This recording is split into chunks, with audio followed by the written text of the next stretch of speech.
Bonjour, je suis Joëlle Riboni-Cardona, je suis metteuse en scène et co-gérante du pôle artistique La Limonaderie à Foix.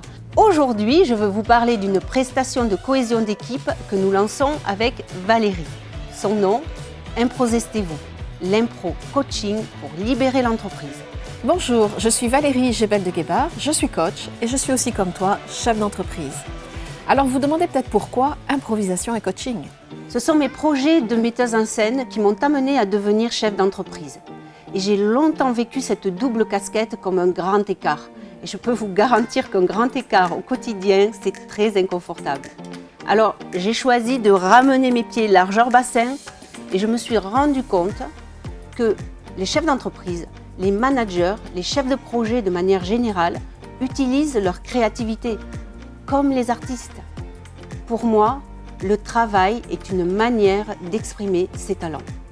De mon côté, le chemin est inverse. Je suis chef d'entreprise depuis 25 ans et coach depuis 10 ans. Ce qui m'anime dans ce métier, c'est de retrouver la joie du lien avec l'autre sans se perdre dans leur projet de vie et dans leur mission dans l'entreprise.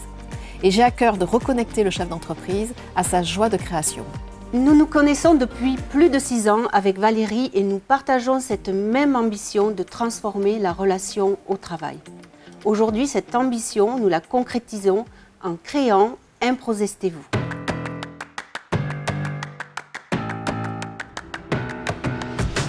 Ce sont des ateliers basés sur l'impro-training. L'impro-training, c'est l'entraînement à l'improvisation théâtrale qui a pour objectif de s'entraîner à réussir ensemble. Et nous avons couplé cet impro-training avec l'expertise d'un coaching. Ces ateliers révèlent à coup sûr l'agilité comportementale d'une équipe. Chaque session démarre par un atelier de jeu. Et grâce à l'accompagnement bienveillant de Joëlle, chaque participant va peu à peu lâcher prise et trouver l'audace de jouer. Nous nous mettrons physiquement en mouvement, car l'implication du corps est primordiale. Or, on n'en parle jamais en entreprise. En tant que metteuse en scène, lorsque je travaille avec une équipe au sein d'une entreprise, je suis celle qui va mettre en mouvement, celle qui va pousser les gens à sortir de leur zone de confort. Je vais donc créer cet espace nécessaire depuis lequel les personnes vont pouvoir lâcher le mental et ensuite se révéler. J'adore jouer, mais mon rôle au sein de cet atelier, c'est de repérer comment chacun se vit au sein de l'équipe. Un peu comme si l'équipe se regardait via les yeux d'un spectateur qui pourrait leur dire comment chacun fonctionne. Ensuite, on peut découvrir comment créer des relations plus écologiques pour aller vers l'expansion de l'entreprise. Je crée le contexte débordant d'idées depuis lequel les personnes vont pouvoir jouer sans contrainte. Valérie, elle, va analyser, poser, calmer, synthétiser. Et elle va créer cet espace depuis lequel les personnes vont choisir le changement en conscience. Toutes les deux, nous révélons, mais pas forcément du même endroit.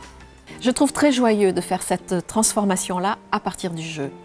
Ça nous permet de sortir de notre zone de confort, d'aller dans la zone orange, qui est une zone très joyeuse et qui permet en fin de journée de découvrir des talents chez soi et chez l'autre. À la fin de la journée, nous aurons associé spontanéité et compréhension, cadre et liberté. Toutes et tous se seront exprimés, toutes et tous auront joué, se seront entraînés ensemble. Ensemble, justement, quel objectif allez-vous dépasser en choisissant de vous improzester ? Une journée passée à faire de l'impro-coaching avec son équipe, c'est un bon moment passé ensemble, mais pas que. C'est surtout l'opportunité d'accueillir la différence de l'autre et de la valoriser. Une personne timide peut se révéler avoir un super sens de l'humour ou bien posséder un savoir-faire d'excellence en matière d'écoute. Une autre qui prend trop de place au travail va forcément s'en rendre compte sur scène. On va alors tester sa capacité à se remettre en question. Les prises de conscience se font, la parole se libère, les possibilités apparaissent. C'est le moment de redécouvrir le plaisir de travailler ensemble et de mettre en place le plan d'action. Et toi, en tant que coach, que penses-tu que cela amène au chef d'entreprise ? Les résultats pour le chef d'entreprise sont très concrets. Il a moins de conflits à gérer, il peut davantage déléguer à son entreprise. Cela lui permet de retrouver du temps et de l'espace pour revenir à ses propres objectifs. Il peut se reconnecter au pourquoi il a créé ou repris son entreprise. Et cet atelier, nous le co-construisons avec vous, chef d'entreprise, manager et acteur du changement dans votre entreprise. Quelle joie, fierté, reconnaissance allez-vous générer au cœur même de votre équipe en choisissant un accompagnement différent? Et quel changement allez-vous inviter dans votre entreprise en choisissant de vous improviser? L'impro-coaching est l'outil pour libérer l'entreprise. Alors choisissez-le. À bientôt sur scène!